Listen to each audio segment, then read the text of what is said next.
Hello, everyone. This is Adrian with PrepAgent. Welcome to today's webinar on contracts. How's everybody doing? If you can hear me, go ahead and throw up your 5 words of the day. 5 words of the day. For those of you that are new, Joe has issued a challenge to everybody to study 5 words of the day, 5 words that you choose, 5 new words, preferably every day, that you learn first thing in the morning. And this is based on a lot of his experience teaching. And a lot of people, if you start the day that way, it's a really great way to, number one, get your mind sort of on the subject, right? Sort of put your mind in the real estate exam prep mode. But it's also a great way to learn because your mind is sort of fresh. It's not cluttered with everything going on in the day. And so I would love to see, and we try and start every webinar this way, but love to see what words everybody picked. Awesome. Nicole Berry has chosen words pertinent to today's webinar.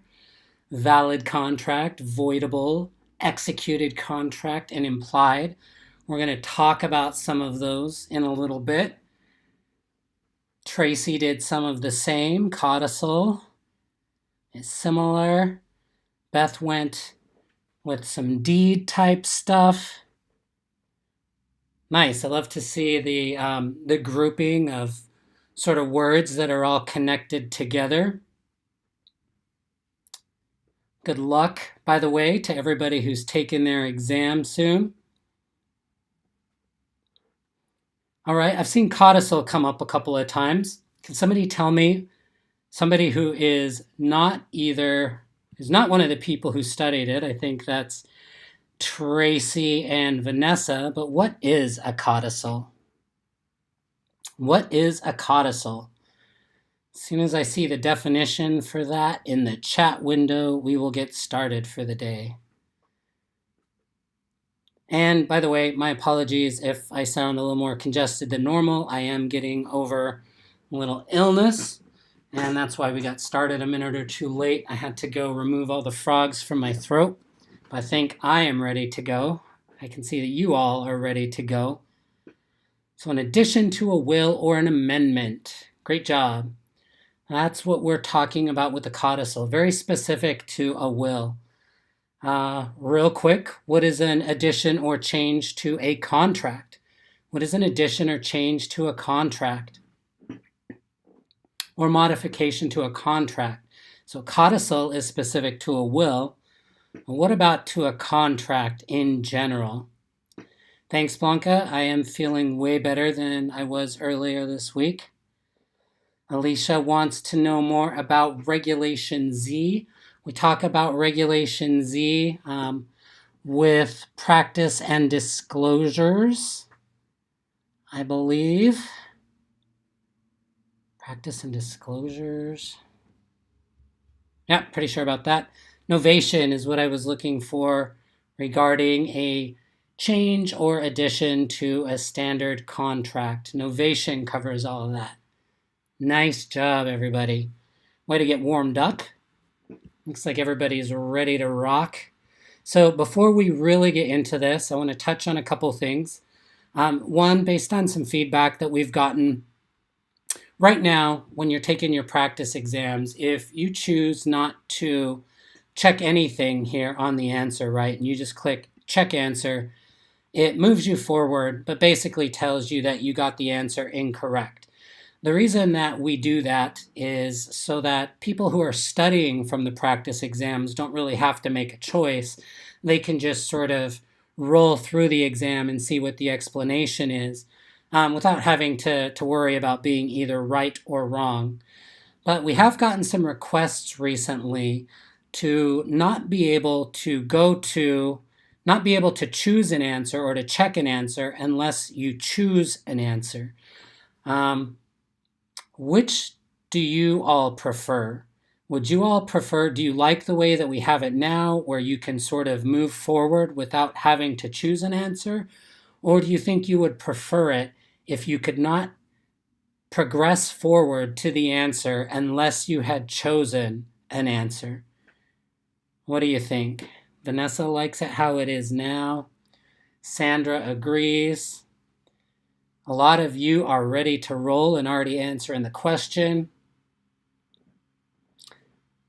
Awesome.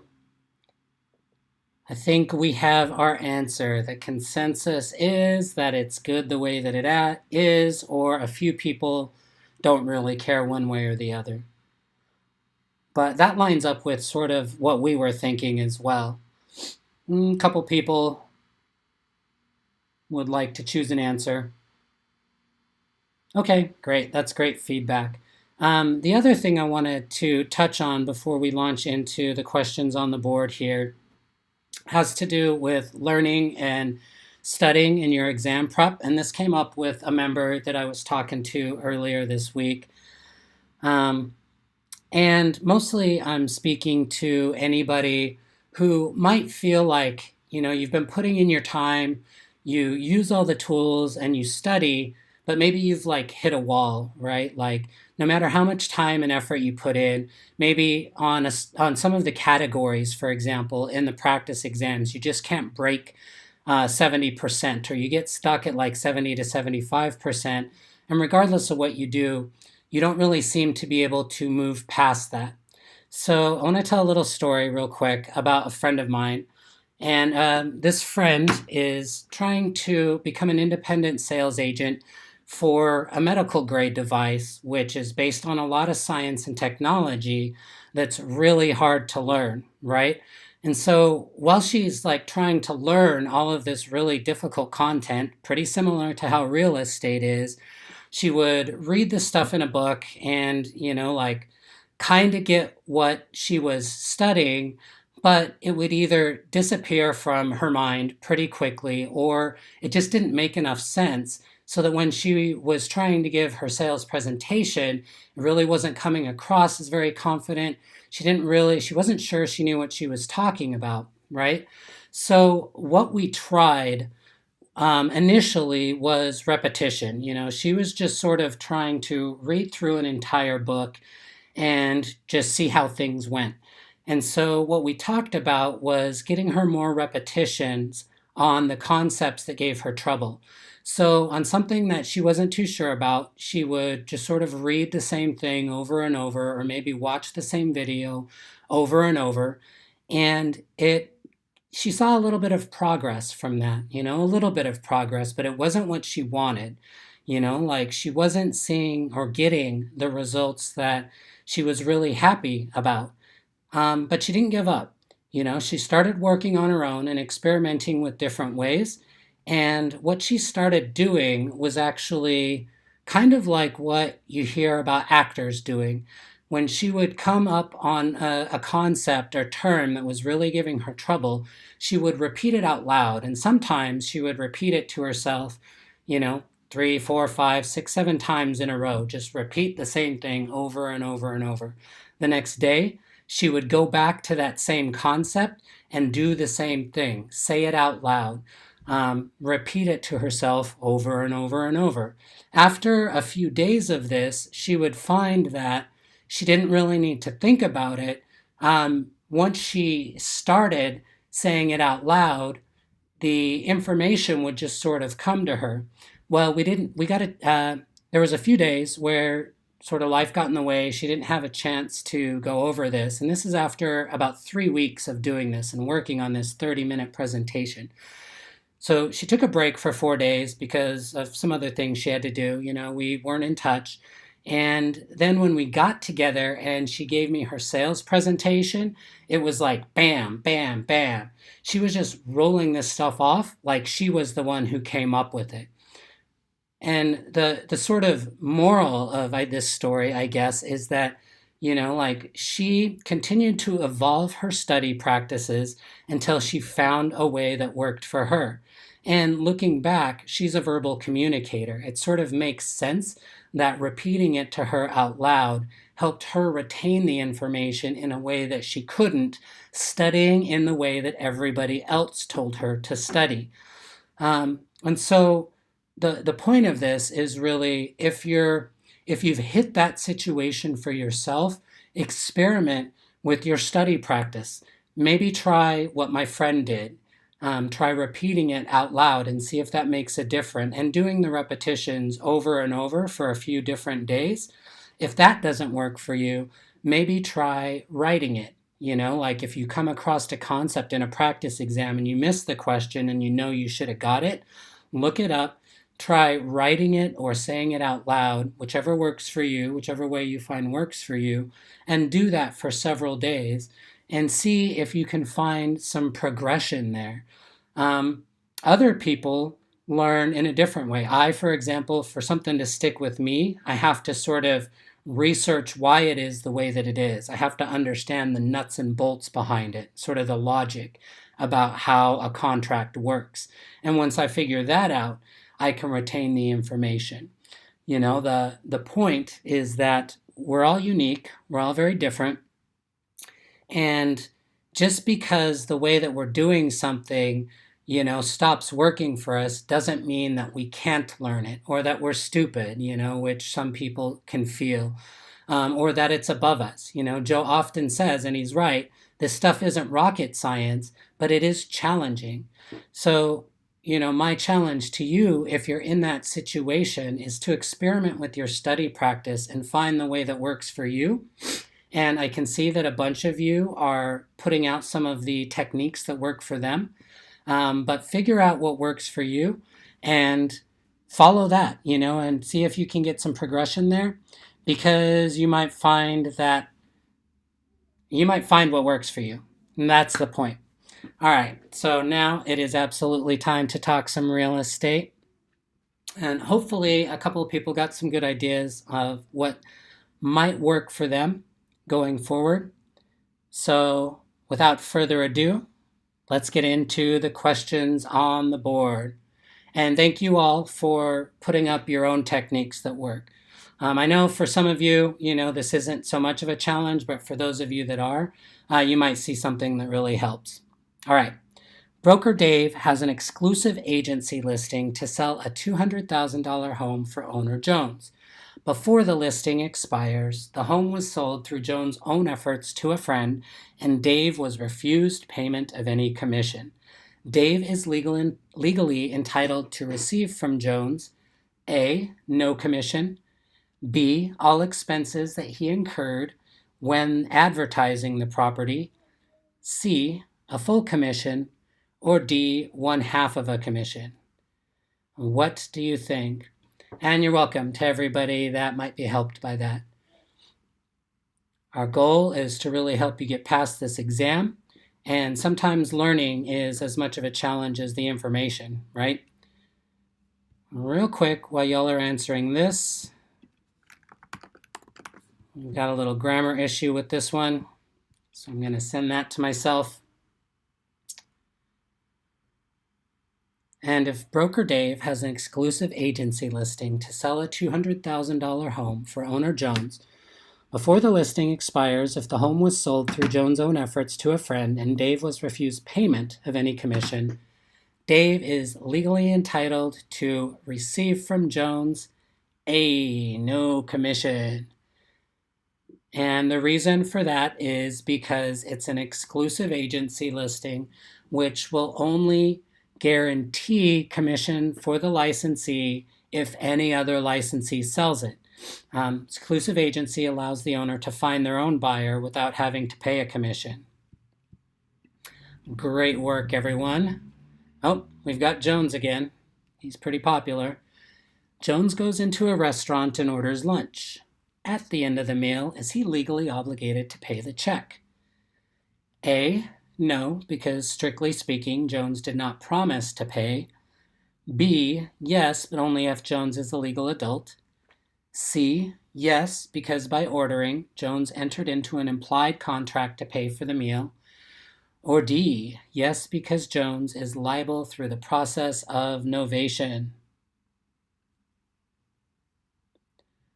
What do you all think here? Good luck to everybody taking the exam. Pamir, best of luck to you tomorrow.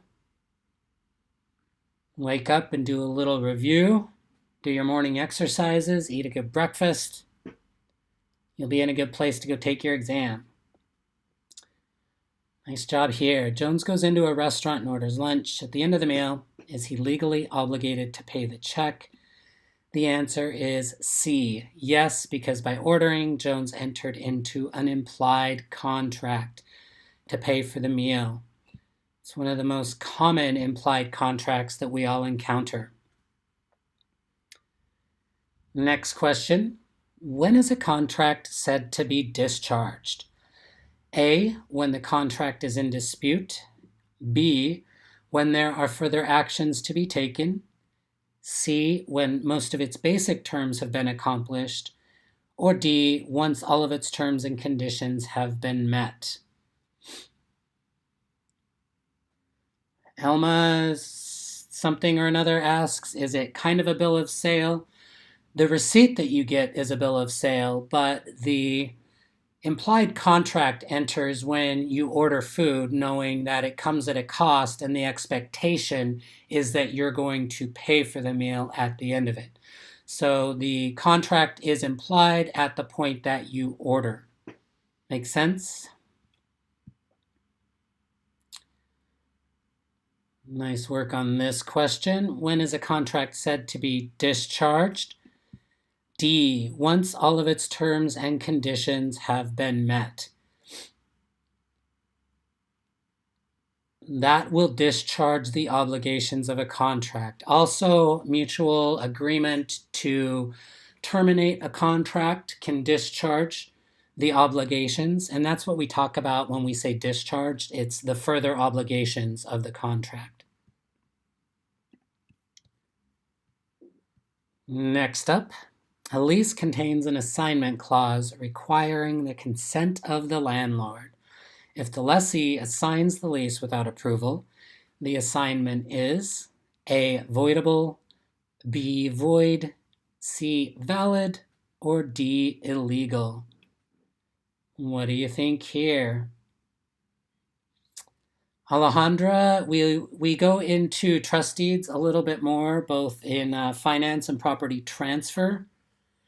So I'm not going to get into that now, especially because of my long opening lecture. I want to make sure we get a bunch of questions pertinent to contracts today. Monica, we do have an app. It's currently available in the Google Play Store if you're on Android. Our iPhone app is still about a month away or so. It's a long approval process there. But I can say that going to the PrepAgent website on mobile, basically our website functions like an app already. Arthur did a great job of making it what we call responsive, so it recognizes the type of device that you're on and formats the website to fit your device. All right, a lease contains an assignment clause requiring the consent of the landlord.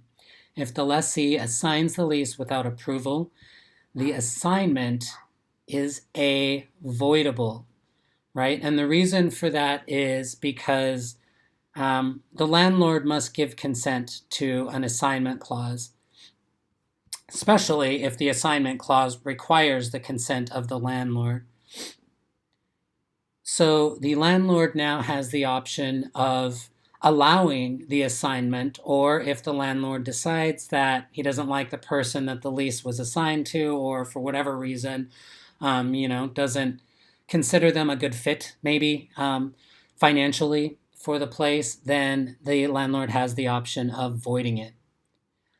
Jaylene asks, is it void if one of the essentials are missing? That is correct. A contract is void only if one or more of the essentials of a valid contract are missing. And that brings up a great point. What are the 4 essentials of a valid contract? Thank you for that, Diana. Little props using the website on mobile for the last couple weeks. I will pass that on to Arthur. Y'all have no idea how much blood, sweat, and tears he puts into making this work well for you guys. And gals, everybody, all of you. So Glenn Jones says, stud. I think those are the 4 essentials of value. We are talking about the 4 essentials of a valid contract here.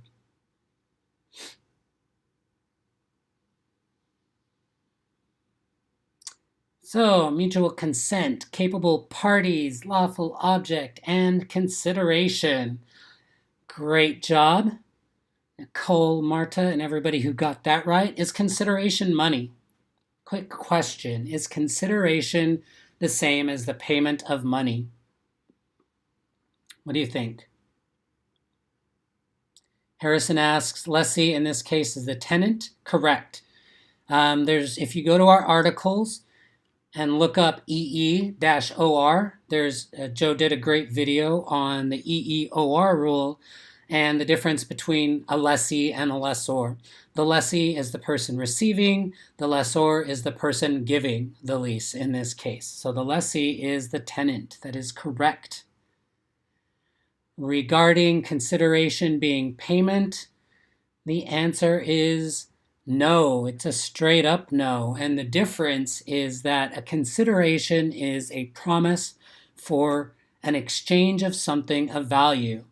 As name I says, it can be love and affection. It doesn't have to be money. But the question that I asked was a little bit of a trick question because payment is the actual exchange of money. Consideration is only the promise, right? So when we talk about the payment of that consideration, whatever it is, we're actually talking about performance of that contract, not the promise, which is consideration. Hope that makes sense to everybody. And we're going to get into a story problem. Excuse me. Jack leases a single-family dwelling property from Mr. Michaels. After the lease agreement is signed and Jack moves in, Mr. Michaels insists that Jack sign a contract agreeing to make substantial capital improvements to the property. This requirement by the lessor would render the lease contract A. valid, B. voidable by the lessee, C. voidable by the lessor, or D. void. What do you think? Back to the essentials of a valid contract.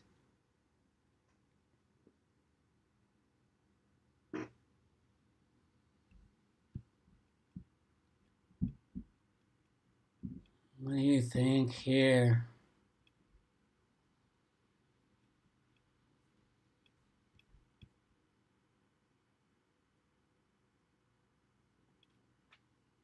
Nice work, everyone. Jack leases a single-family dwelling property from Mr. Michaels. After the lease agreement is signed and Jack moves in, Mr. Michaels insists that Jack sign a contract agreeing to make substantial capital improvements to the property. This requirement by the lessor would render the lease contract B. voidable by the lessee. And why is that? What concept has Jack been placed under by this situation that makes the contract voidable by Jack? What do you think? What is the... Vanessa hit it right on the head. Duress. Jack has signed this secondary contract under duress because his landlord is sort of forcing it on him, and that makes it voidable. Nice work. Everybody got that. If anybody gets this wrong, I might have to cry. Oh, wait. No, this isn't the one. I won't cry if you get this wrong. There's one coming up. The following are required to be in writing except A. Sale of a personal residence, B. Sale of an RV, C. Sale of a condominium, or D. Sale of a vacant lot. Regarding duress, Diana says Jack can choose to comply but does not have to. That is correct. That is exactly the situation.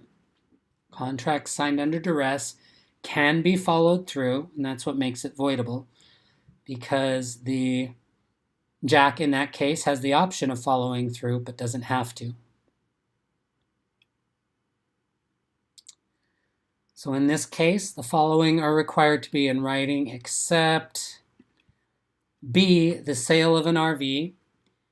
And as some of you already threw up, the rest of these, sale of a personal residence, sale of a condominium, or sale of a vacant lot, those all have to do with the sale of real property, and the statute of frauds says that any contracts for the sale of real property must be in writing. What would you get if you sold an RV? And I ask this only so that we understand the difference. What would you get if you sold an RV along with your condominium?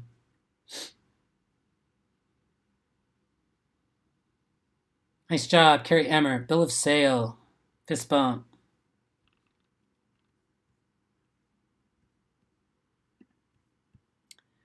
Right, we're going to switch up concepts a little bit. Patricia says, I thought anything in California over 600 has to be in writing. I will have to look into that, Patricia. That's interesting. I have not heard of that. California is sort of one of the strictest about their contracts, but I'll take a look. And we'll address that in our next contracts webinar. Those are usually me. So if the owners of a shopping center want a major department store's lease to provide rental payments that reflect the store's sales, they are most likely to use which of the following types of leases? A flat fee, B, percentage, C, net, or D, gross? What would we be looking for here? If you want a cut of your major department store's lease, if you want a cut of their income, basically. And my understanding is this is pretty common with shopping centers. And that's why stores can sometimes get booted. If the owners of a shopping center want a major department store's lease to provide rental payments that reflect the store's sales, they are most likely to use B, a percentage lease, which gives them a percentage of the store's sales. A net lease, which I think I saw somebody put that up. A net lease also covers, that's when the lessor wants the lessee to pay for some of the, or all of the repairs, maintenance, not repairs, but maintenance of the place, taxes on the place, and insurance, I believe. Can one of you throw that up in the chat? What are the 3 things that are usually included in a net lease? Name I says triple net, exactly. Maintenance, taxes, insurance. Okay, that's what I thought. Monica asked, do we have video of the breakdown of the foreclosure process? We do not, Monica, because that varies state by state, and we usually only do videos on national concepts that apply to everybody. Pamir asks when a flat fee rental would be used. Anybody else have a guess on that? When would a flat fee rental be used? What about a flat fee rental? It's a common example. Aileen says residential. Amy says apartments. Exactly. What we're talking about there is usually a residential type lease. Something where your payments are the same for the duration of the lease. And Marta pointed it out. Vanessa is confirming flat fee is more appropriately termed a gross lease. That is correct. Next on the board, a listing agreement is essentially A or N. A, purchase contract. B, a unilateral contract. C, an option to sell. Or D, an employment contract. What do you think here?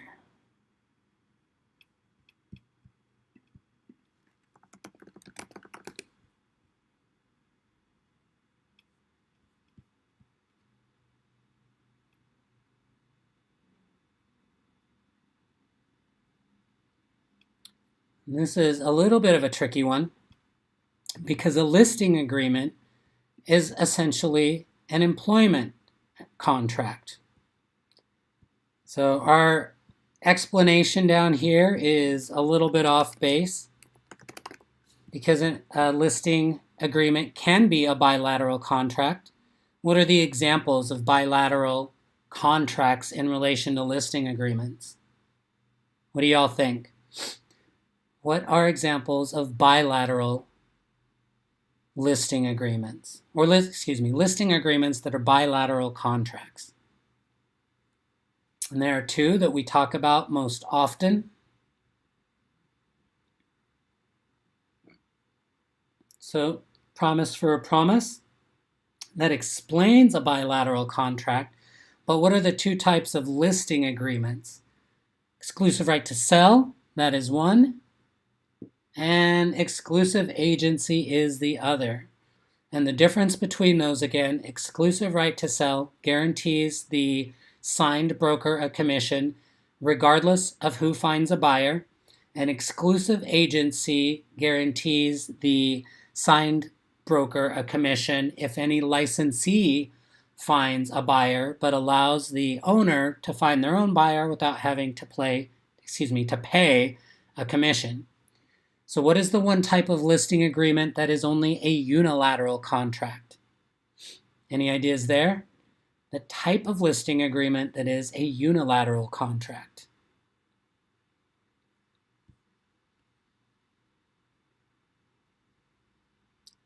Vanessa asks if a net listing agreement is bilateral. Yes. And Lakeisha, first on the board, with open listing as a unilateral contract. Nice work. Open is unilateral. Exclusive is bilateral. All right, Jones again. Jones is all over the place. Jones' offer to buy Brown's house has been accepted, but the actual sale will not take place for 3 months. Until then, their written sales contract is considered to be A, voidable, B, conditional, C, voided, or D, executory. Executory. Executory, executory. One of those two. And you all agree that's the answer. Jones' offer to buy Brown's house has been accepted. The actual sale will not take place for 3 months. Until then, their written sales contract is considered to be executory. After the sale, the contract will be considered executed. Makes sense? Executory is in progress, means there are terms and conditions yet to be fulfilled. Executed is finished, completely done. This one is something that we're working on a video for right now. The party most likely to sue for specific performance in the purchase of real estate is the A, buyer, C, seller, A, buyer, B, seller, C, appraiser, or D, broker. What do you think? Amy asks if I said that an open listing is a unilateral contract. Yes, Amy. An open listing is a unilateral contract. And what unilateral means is that there's only one promise. The seller or the seller is making a promise to pay a commission to any agent who brings a buyer. But the agent, the brokers, aren't making any promise. They're not making any sort of a promise to bring a buyer. And that's why it's called an open listing. Whereas exclusive contracts are a promise for a promise. So both the seller and the listing agent are making promises. Oh, real quick, a big what's up to Isaiah and congratulations. Passed 2 days ago. That's fantastic. Isaiah was a big participatory member of these webinars for a while. And that's awesome. Congratulations, Isaiah. So the party most likely to sue for specific performance in the purchase of real estate is the A, buyer. Looks like we were pretty on board with that, but for anybody who wasn't sure about that, specific performance is a lawsuit that results in the losing party or the defendant being forced to follow through with the contract. So most of the time, a seller and a broker are fine with monetary damages. Usually, it's only the buyer that cares about making a seller follow through with the sale. And the reason for that is because real estate is unique. And if you find a property that is super unique and is the only one of its kind, and somebody agreed to sell it to you, you may be, and then the seller backs out, you may be able to force them to sell it to you. There's a lot of conditions around that, and that's why we're releasing a video on that. Last question. Let's do this one. Which of the following is created when possession and title do not occur at the same time? Is that A, subordination clause, B, interim occupancy agreement, C, estate at sufferance, or D, writ of execution?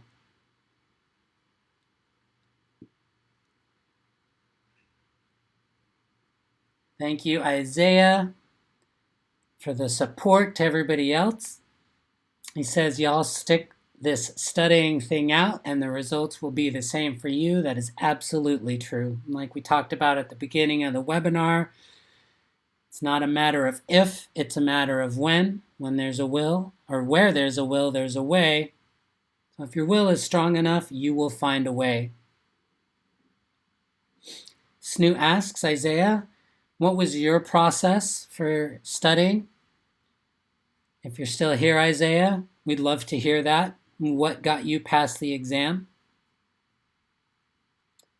Back to the question on the board. Which of the following is created when possession and title do not occur at the same time? The answer is B, interim occupancy agreement. So what we're talking about here is when a situation in which, say, your lease, you sign a lease, or you buy a new house, but either A, you need to move out of your home as the buyer, you need to move out of your home maybe 3 days or a week ahead of time. And if the house is already vacant, the seller's like, sure, you can go ahead and move in now. You would have an interim occupancy agreement because technically you don't take title to the home until the first of the month, but you're moving in a few days ahead of time. Alternately, this could be if the seller needs a few days or a week before they can move out after you take title. And so the seller can have an interim occupancy agreement that allows them to stay in the property after you have already technically taken title.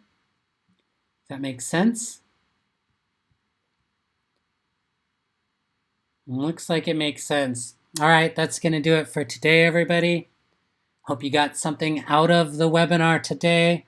Congratulations to all those like Isaiah who passed, and best of luck to everybody who is taking the exam soon. Keep putting your effort in, keep putting in the time, keep evolving your study habits so that you're always learning and that you're seeing results, and you'll get to where Isaiah was. That is a promise. All right, appreciate everybody participating today. Have a great rest of your day.